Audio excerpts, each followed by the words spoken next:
Bauxite can be used in aluminium smelting industry. Precision casting, widely used in refractory products. Bauxite ball press is the raw material after grinding directly on the machine production. Without adding water, it can complete the pressing work of active materials, such as bauxite powder, bauxite ball, alumina, and quicklime. Its purpose is to reduce dust, control capacity, return utilization, improve transport characteristics, and other capacity design. Is mainly used for bauxite powder pressed into pellets. Bowl of bauxite ball press is cast with 65 manganese after special heat treatment.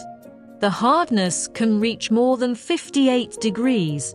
The roller is assembled in combination and can be replaced after wear. Bauxite ball press has a buffer device, can better protect the equipment from the impact of hard objects.